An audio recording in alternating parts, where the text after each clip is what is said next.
show you a few basic functions from our calculator to inspire. Or if you press the home button, you're going to get this. You're going to choose A as a calculator function. You're going to get this scratch pad. Let's see what buttons we have here. Maybe we can try to see closer, and you can see there are blue colored, light blue colored on the base of the calculator. So if we press Control square button, it will come out with a square root button. Maybe try square root of 16. We have 4. So if you want to do like maybe a little bit different, square root. This is a root button. You can put like maybe fourth root of 64 maybe. So you get decimals 2.82843, and we have how many decimal places here? 5. So actually we can change this as many or as much as we want.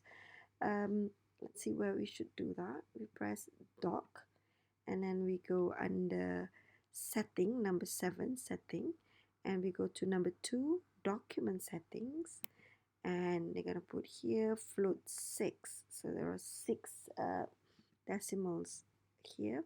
So maybe if I reduce 4, okay, let's see what I get. Okay, control this root button, 4, and so again 64. Let's see what we get this time. Alright, so it's 4 significant figures. Alright, okay, and another button may be useful. We have pi button next to H. This is pi value. Alright, so we can choose that, and 3.142. I have set for float just now, 4, yeah. And next to G button, if you see here, you can press this one. We have all these symbols. Maybe at the moment percentage is useful. Yeah. Okay, let's try this. If we want to skip this, we press the top left, escape. Okay, maybe we can press 36%. Okay, let's see what we got. And I quit them, and GDC will convert to fraction. Okay, so we can also convert this fraction. Let's say if you want decimal.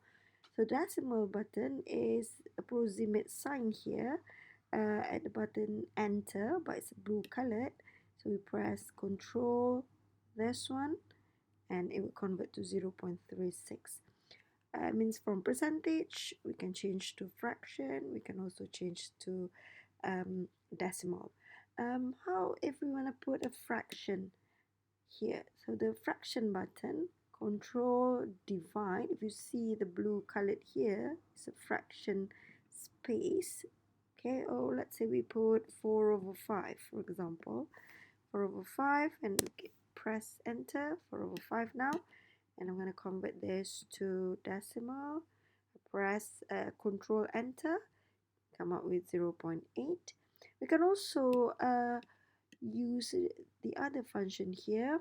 So under menu, and then under number 2, number, and we convert the decimal to fraction. So I choose number 2, right? And so ignore this sign, 5e negative 14, ignore that. And they're going to take the answer from 0.8 and convert approximate fraction. What we get is 4/5. We can also do inverse operation from that. Number 2, convert back to decimal, we choose number 1, and this is what we get. Okay, and if you see here, under menu, number 2, number, we also have factor. Factor here means prime factor. So find the prime factor for 20 maybe. Right, so we get 2 to the power of 2 times 5.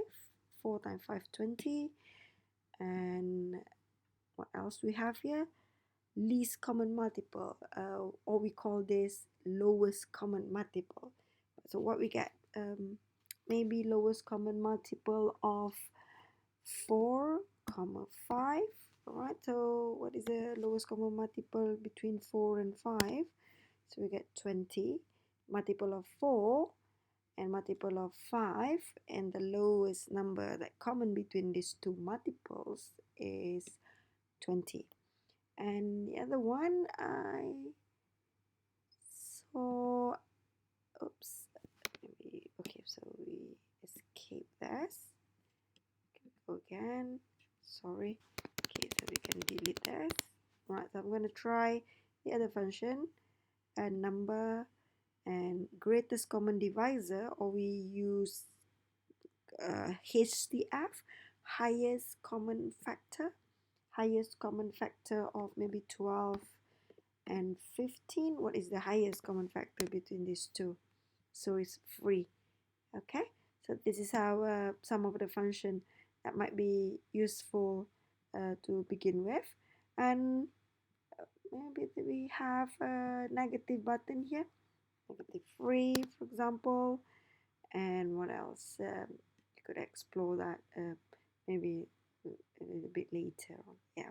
All right. Hope this helped.